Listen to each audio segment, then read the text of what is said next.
Drink it in, man. Deep left side carry on. Picks on the block. At the 5. At the 2. At the 1 to the end zone. Touchdown, Detroit Lions.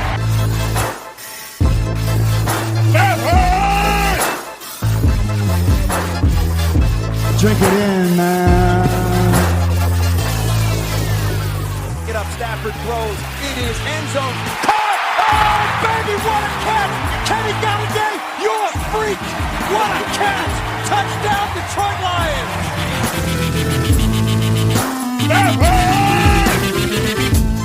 Cornbread! I love the Lions! Say it with me! I love the Lions! Drink it in, man. Welcome to the Detroit Koolaid. Once again, this is Mike Grifka here. Once again, me and Derek weren't able to get our schedules together, so flying a little solo here today. I guess the nice part about this, without Derek here, I get the soapbox for the whole time, so you get to listen to a couple rants from me and a couple other issues I just want to talk about and touch base on for all Lions fans out there. Once again, let me grab that soapbox here first and cover the first thing I might have a little issue with, simply because puts the Lions in a bad light. ESPN once again updated their power rankings after the draft and the free agent signings, and once again they give the Lions no respect. They have them coming in last in the division with the fewest amount of wins out of all the teams in the NFL. They do rank the Lions 24th right now at this time with a projected 7 wins. I don't think the Lions are the worst team in the division. They made a number of improvements over the off-season. I still think they did more improvements than what the Packers did. The Vikings lost a little bit, and I think the Bears may find, for lack of a better term, water will find its level with the Bears. I think they were one of those teams that kind of got rolling last year, got some confidence, and they just were able to string some W's together, even though they did pound Detroit in Chicago. I believe Detroit may be on the level with them this year. But like I just said, ESPN ranked the Lions last, not giving them any respect with the signings of Trey Flowers, Justin Coleman, improving that defense. And I still believe they don't believe in Matt Patricia as the coach. They predict the Packers to come in third in the division. And right now they have them at power ranking of 12. With 8 wins, but they also have the Vikings at 11 with 8 wins, so that's pretty neck and neck. So I'm assuming if they were to have the schedule go today, that they'd pick the Vikings over the Packers. They got the Bears in the top 10. They're at number 7 with 9 wins.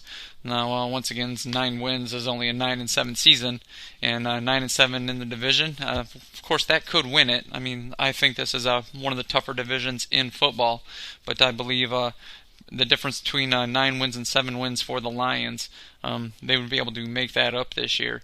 So, believing that the Bears are the best team in this division, I'll take my Lions' chances against them any day of the week. But it just goes to show you once again that the Lions get no respect from ESPN. They once again root for all their big teams, their big market teams. Chicago's a big city. They got a big fan base, loyal fans. It's Ditka and everything like that. We all remember that skit from Saturday Night Live. So they get a bunch of love. Once again, the Packers get a bunch of love because they're Green Bay and they got Aaron Rodgers. And even though we all saw, Aaron Rodgers get blasted by a dragon on Game of Thrones, which is probably one of the greatest things I've ever seen, it is Aaron Rodgers, and he is getting a little long in the tooth. And I don't believe the Packers made that many strides on offense this year to improve that offense. And I still believe their defense is pretty mediocre. And I think the Lions are right on par, if not better than the Vikings. Once again, I still believe Kirk Cousins is a completely average quarterback. They do have Adam Thielen and Stephon Diggs, and they have a good running game. But I think Kirk Cousins is going to have to do more than just exist in the backfield to hand the ball off to the running game. Their offensive line is still a little suspect, but their defense is pretty decent. So, once again, maybe it'll take a few weeks before ESPN realizes that the Lions are a decent team and have a real chance of winning this division. Or maybe in a week or two, once again, when more of the off-season programs go into effect that they'll see this again. They'll re-rank the Lions and they'll re-rank everybody again, and maybe the Lions will jump up some. But once again, the Lions could play that disrespected card, fly under the radar.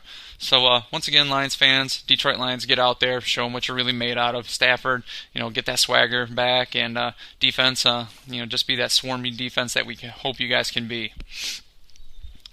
My next thing on the my soapbox is I was looking at the Bleacher Report, and they once again they ranked all the rookie free agent signings for all the teams.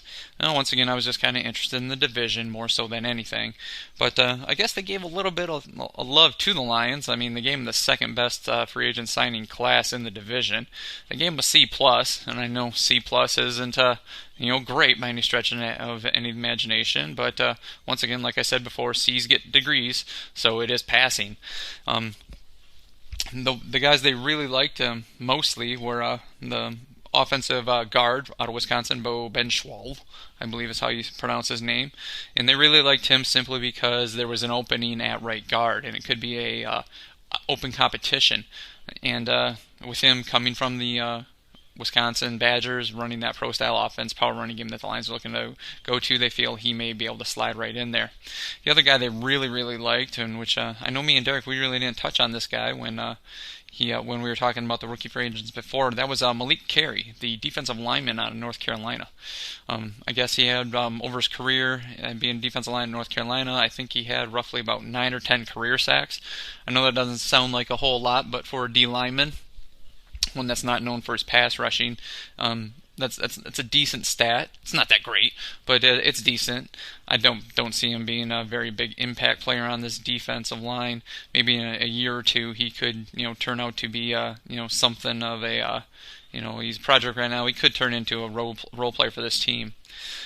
There's a few other guys I'm kind of surprised they left out. I mean, those were the two main guys that they really touched on with the Lions. And once again, I know me and Derek talked about this. I talked about Trey Lamar, the linebacker out of Clemson, Ryan Pope, the offensive tackle out of San Diego State. I also like Ray Smith, the defensive tackle out of Boston College, simply because I think the Lions could always use more depth on that defensive line, get a nice rotation there. We know they do have some stars, but still, I think more defensive line help could improve this team. And even a flyer on the cornerback out of Ball State, Josh Miller. We're always looking for defensive backfield help. Once again, they signed Justin Coleman. They drafted Davis out of Boston College. They got A.O. also out of Penn State. That was for you, Derek. It wasn't as good as you, but I tried using the nickname A.O. like you wanted us to. So those are a couple guys that could also impact this team. Once again, I do believe most guys, the undrafted free agents and the tryouts that they give, these guys are just cannon fodder. They're going to come in, they're going to be tackling dummies for the stars when all the starters and the second tier guys want to break and practice. These guys will be going out there trying to put some stuff on tape for other teams. So giving the Lions a C+, okay, I can live with that. But then they gave the Bears an A+, and they gave the Packers and the Vikings both a C-. So, woohoo, we're better than the Packers and the Vikings. But once again, C+ to C- ain't that different. But once again, giving the Bears an A+. I kind of scrolled through the other ones, and I saw some other teams that had, like the Denver Broncos had an A, and there's a few other teams that had an A and a B here. But I'm like, thinking to myself, they're the undrafted rookie free agents. And all I can think to myself is, like, how can anybody get an A+? I mean, like, was this something that these guys are like so great that they weren't drafted, and all of a sudden it's just like, ooh, it's the best of what's left, so we're going to give these guys an A+? I mean, me personally, I think like the highest grade you could probably give somebody is maybe a B. I mean, these guys weren't drafted for a reason, and yeah, we see every year one or two guys, hook onto a roster, beat out a guy or two that's drafted, and then maybe even there's guys out there that have great careers that were undrafted free agents. Rod Smith for Denver, Baldwin from Seattle. Once again, undrafted free agents that went on to have great careers. And once again, Baldwin's still out there. And even though Seattle just cut him, but still, I mean, given an A+, and I mean, really A+. I mean, it's not like they were getting these top 10 guys that would just slip through 7 rounds. I mean, A+. Really, guys? Come on, but I mean, the Lions only getting a C+ with that. And I mean, with the couple guys they named off, I mean, Bo Benchwall, I mean, like Derek said, he had offers from 20 other teams. I mean, 20 teams, man. Most of the league wanted this guy, and he decided to come to Detroit. And the best you could do was give the Lions a C+? Come on, Bleacher Report. Once again, I think the Lions were snubbed a little bit, but as we know before, I mean, the Lions don't get a whole lot of love, and they may be able to play that disrespected card that I really like them to play. So that's it. I'm going to step off the soapbox now, and I'm going to touch base on a few other things as well. First thing, I don't know if everybody saw the Taylor Decker interview that he had this week. He was talking that he doesn't believe that his extension talks are going to be anywhere in the near future. I believe it might be one of those things where they'll wait to see how he plays this year. Now, as a rookie, he looked pretty decent, then he got injured, but he seems to have just kind of leveled off. And anybody that listens to the podcast here knows I feel he's just, I believe he's just Jeff Backus, that he's average to solid. He does have some untimely penalties, kind of like Jeff Backus did, holdings, false starts. And I understand, Jeff Backus and Taylor Decker, they pretty much are going against the best defensive lineman on the other team, best pass rusher, so that stuff does happen, but Taylor Decker's nowhere near elite, so I believe the Lions are going to wait to see what happens with Taylor Decker if he improves. And then I don't know if this will affect them. If he does, really bust out and become an elite tackle, it may cost him in the long run. I personally don't see that happening. I think he is what he is at this point. I don't think he's going to really take leaps and bounds forward and all of a sudden become like an Orlando Pace or an Anthony Munoz or Jackie Slater or something like that. I mean, I just think he's average. So if they do sign him to an extension, once again, it's going to have to be for decent money. And, it's got to be worthwhile. I know that the Lions have seemed to spend a little money this offseason, and they still have a lot under the salary cap. And chances are, in a year or two, the salary cap will rise again.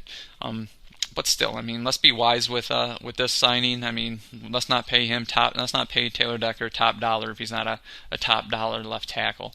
And I believe right now, at this point, the Lions brass is smart enough to realize that. So, playing the wait and see game, I'm all for that with this team. It can only help the team in the long run. Now the rookies have had their mini camp, and I know on one of the prior episodes we were talking about the numbers, and I mentioned I thought Hockenson would look good with the number 88, simply because the long name and the number, and besides it was Charlie Sanders' number. And I forgot that it was Charlie Sanders' number. And me being a longtime Lions fan, I'm so surprised that I'm like, that's right, that's Charlie Sanders' number. And I forgot it wasn't up on the Wall of Fame. I mean, I can't believe the Lions haven't retired Charlie Sanders' number. He's probably the greatest tight end in team history. He played on the Lions teams when there was a lot of lean years, and he was probably only one of the major offensive threats on the team. But still, I mean, he is in the Hall of Fame. And he did do a lot for the team, staying with the organization after his retirement. So yeah, I mean, realizing that his number wasn't up on the Wall of Fame in Ford Field, it did kind of strike me. But it's going to be on Hockenson's back now, and everybody knows how I feel about tight ends in the top end of the first round, and even in the first round as it is. But even if Hockenson can play even half to 3/4 as good as Charlie Sanders was, I mean, it's obviously going to be a worthwhile pick, but I still don't know if it merits a top 8 pick. Sorry, Hockenson. I mean, I realize a lot of people rated you pretty high, but that's just my own personal feeling about tight ends in the first round. But having something to strive for, Hockenson said it was a real honor to wear his number. It's nice to know that he's remembering Charlie Sanders. That realizing that it's a number worn by a great, and to honor it by really wanting to play it to that level.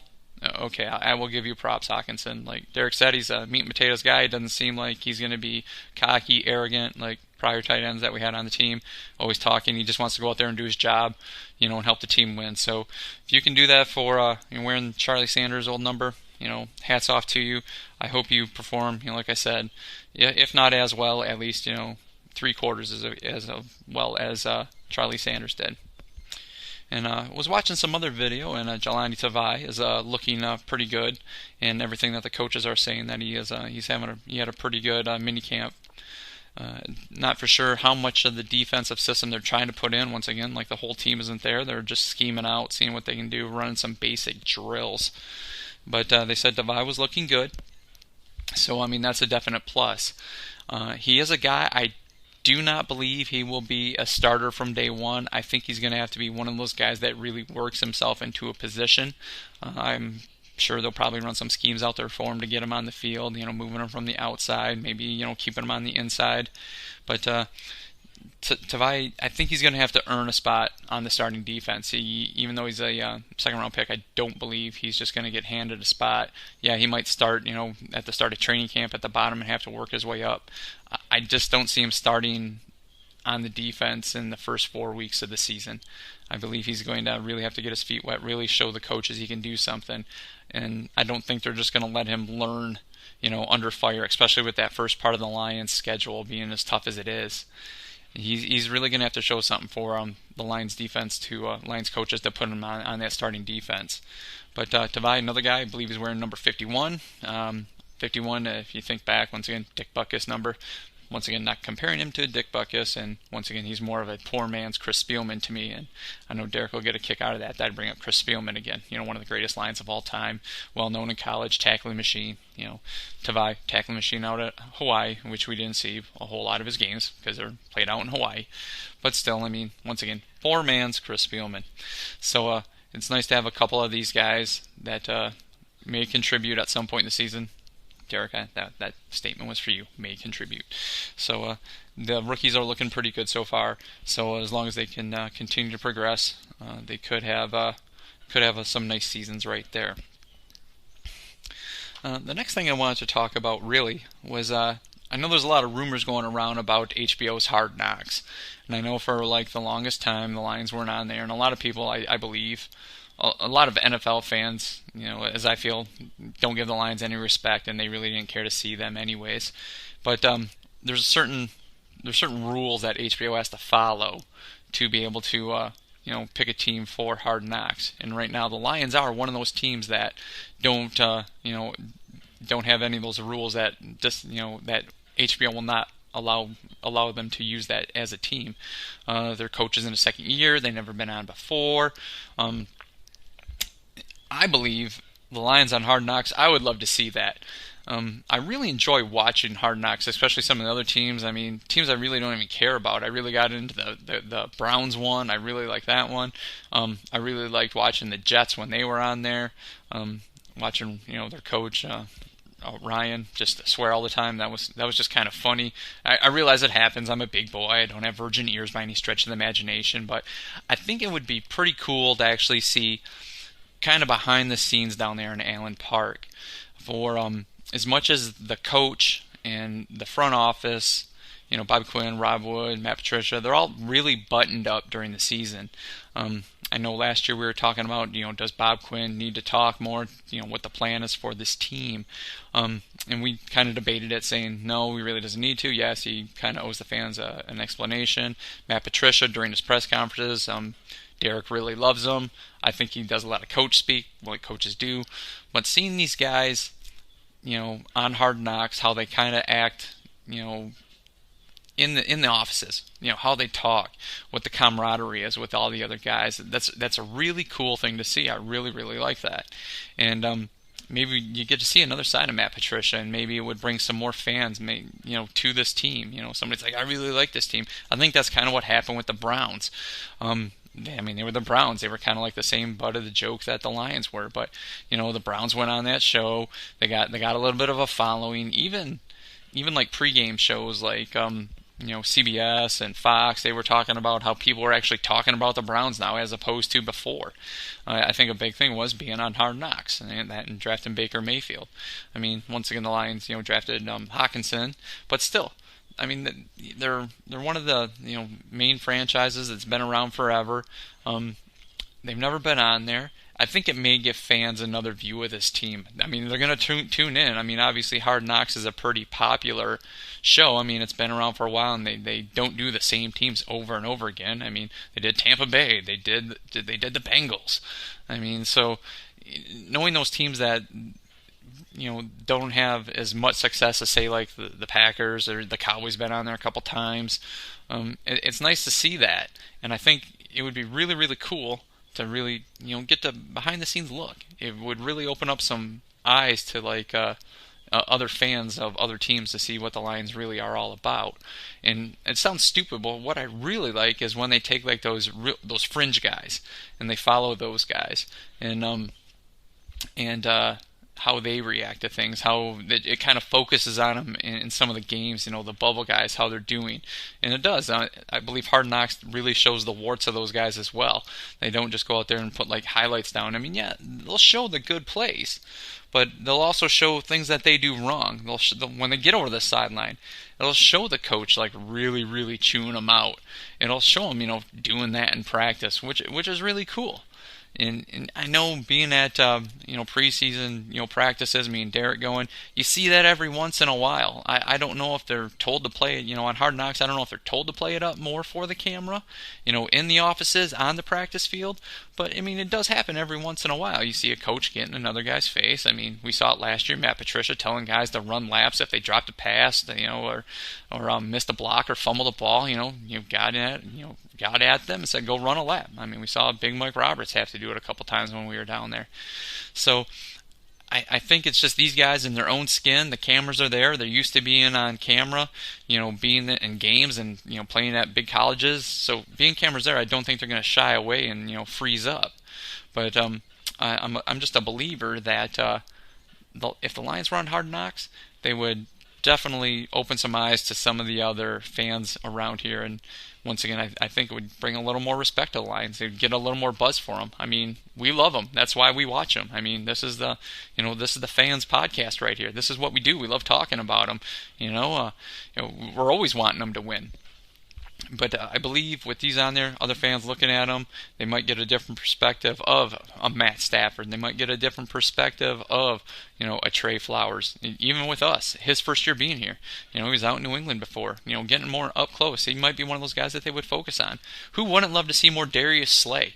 I would love to see more big play Slay. More of his quotes. Oh my gosh, I love listening to his talks, after games. Derek's always shooting me, little tidbits, saying, hey, did you hear this? Did you hear this? It's so funny just to listen to him. Darius Slay, I think he would be awesome on Hard Knocks. Watching him and Quandre Diggs. I mean, Quandre Diggs picking up, I'm a leader now, watching him on there. Oh my gosh, just thinking about it right now, I get excited about it. I mean, how awesome would that be?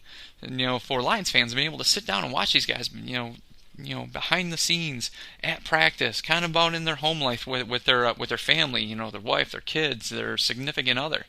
I mean, it would just be something really interesting. So once again, if it happens, I'll be one of the guys tuning in, watching it, loving more and more Lions football. So that's never a bad thing to shine a spotlight on the Lions.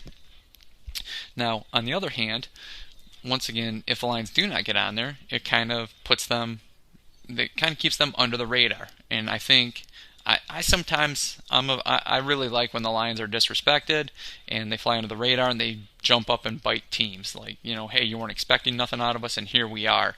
If they don't go on Hard Knocks, they can still play that card. Hey, look, guys, they didn't choose us. They don't want us. Let's go out there and show them what we're really all about. So they could play that card as well. But as Derek says, they're pros. They probably don't worry about that stuff. They just want to go out there and win. But I know there's there's some guys out there that use it as motivation, even as pros. Michael Jordan was famous for it. I know it's a different sport, but he would make stuff up in his head just to get mad at guys on the other team and use it as motivation to go out there and play his best game against them. So it does happen in the pros. So I'm sure there's guys on the Lions team, if they weren't picked for Hard Knocks and they were one of the remaining two teams and they went with somebody else, they could use it as a disrespect card and go out there and let's really show the NFL what we're all about. Going into Matt Patricia's second year, he's going to be more comfortable with the team. He's got a few more of his guys that he really likes. He'll be able to install more of his defense. On the offense will be coming around as well. Carry on second year. Hopefully the offensive line improves. So Hard Knocks could be one of those good things for the team to draw more fans and really shine a spotlight on them and catapult them like the Cleveland Browns of last year. Or it could really, really set the team off and say like, hey, they disrespected us, they didn't like us. Let's go use that as motivation to show these guys, what we could do. So once again, though, if they were picked on Hard Knocks, I would love to watch these guys, anytime. So with that being said, I realize they have more off-season training programs coming up here in May. I know these some are mandatory and some are more voluntary, and I would love for the guys to show up. I think it's always good for everybody to be there, get to know the rest of the team, get the rookies, to know the guys coming in, and getting everybody there so even they can just practice a little bit, scheme, even if it's just a basic walkthrough here and there, a few, just getting this lineup sets where guys may fit.